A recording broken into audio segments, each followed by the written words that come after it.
next important term that we have to remember under post-structuralism is aporia. What is this aporia? Aporia originally derives, or it originates from a Greek word meaning an impassable path or block. It is a kind of block, and Derrida believes that a text will have too many blocks or gaps, and it is the responsibility of the post-structuralist thinker to find out these gaps, as the what the text may mean, or what the text actually means. So it is a kind of internal contradiction or a logical disconnection in the text. So sometimes when we read the text, we come across various arguments, various theories, contradictory by nature. There is a kind of logical disconnection among these arguments and theories, and he attributes the reason behind this kind of logical disconnection or internal contradiction due to the presence or the working of binaries. It is because of the binaries that such a logical disconnection or contradiction exists, according to Derrida. And as such, the text remains unresolvable, not able to solve.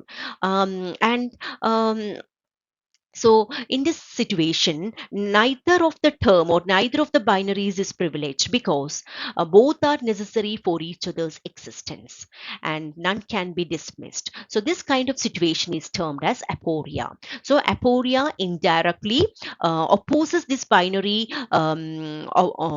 privileging, but rather it substitutes and supplements the existence of both the binary oppositions, not as prioritizing one over the another or vice versa. It calls for the mutual existence of both these binaries. So aporia, in short, is a gap that a deconstructive thinker or a post-structuralist may find across the text by giving due importance to the binary oppositions. And the next very, very important concept that Derrida has coined is the difference. And this also describes, or it has close linkages with the nature of meaning. So meaning, the word meaning has a very significant and remarkable importance in the context of deconstruction. So a language is interpreted by the way the meanings differ as well as differ. So the word differ, D-I-F-F-E-R, stands for apparently the differences, but the word differ, D-E-F-E-R, refers to the act of postponing. So according to Derrida, the language in a language, the meanings sometimes differ. They become different from one another, and sometimes they are postponed. So when the meaning is postponed, or which is a situation that enables the postponing of the meanings. So sometimes the meanings are postponed, as we have endless limit possibilities in within the context of meanings, and this results in endless signifiers or meanings to the text. So the signifiers and signified, they become endless as a result of the postponing of the meaning, as meaning is not fixed anymore. So meaning is not one but many, and is constantly shifting. This is the motto of deconstruction or difference. Meaning is, I repeat, meaning is not one. There is not a single thing or a single meaning in any literary text, but many meanings exist within the text and is constantly shifting. And next, we have the very important concept called decentering. So, decentering, that is moving away from the center. We have here three schools. We will begin with liberal humanism. So, according to liberal humanism, man is placed at the supreme center of the world. Whereas when we move from liberal humanism to structuralism, humans are connected, or they are taken as a part of this big structure that needs a center. And when we move from structuralism to post structuralism, we can see that nothing revolves around the center. The binaries are totally rejected. So these are the various kinds of the decentering attempts of post structuralism. So only when only when we look in detail about the post structuralism, we can see the decentering principle. But decentering does not occur with structuralism nor with liberal humanism, where a one aspect is given priority. As in the liberal humanism, man is placed at the center, whereas in structuralism, humans are part of the big structure, and the center is always supported. And it's only in the post structuralism that the center, the concept of center, the notion of center is rejected. So, thus, the deconstructionist critics reduce the human subject by the differential play of language. So, even though language is the basis of structuralism and post structuralism, ultimately it is connecting with the human lives. So, the humans are merely reduced to a subject by the deconstructionist critics.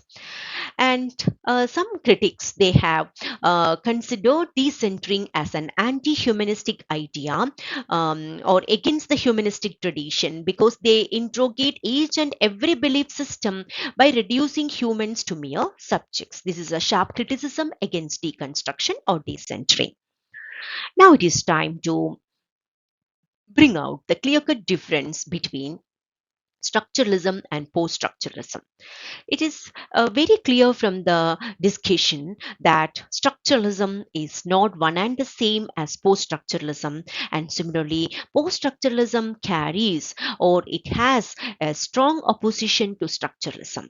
So, let us look in detail the various aspects upon which structuralism and post structuralism become two different entities.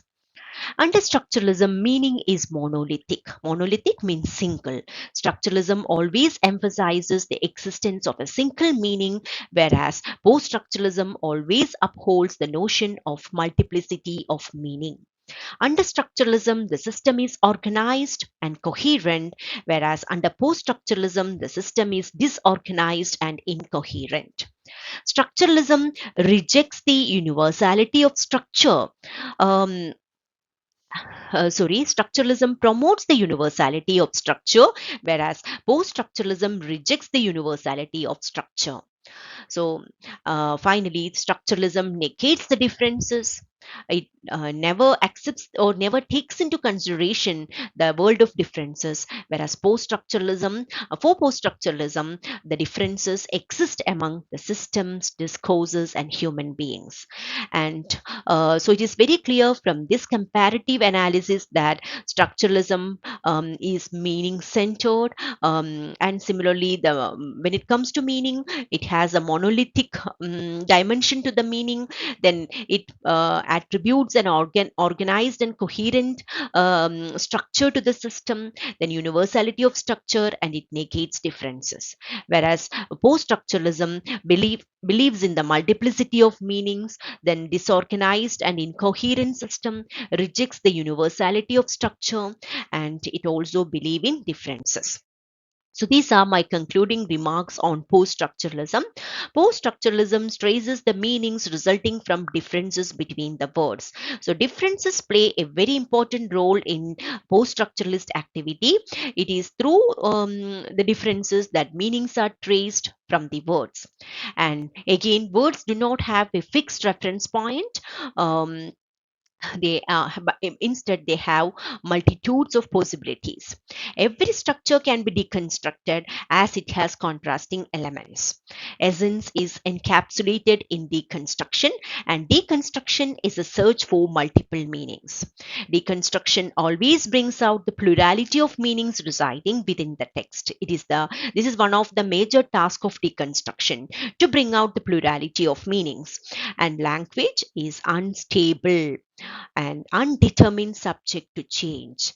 And with this, I am concluding my final thoughts about post structuralism. So, hope my sharing views and concepts, aspects on post structuralism seem to be very clear and valid for you. So, with this, I am concluding my presentation. Thank you. Thank you so much.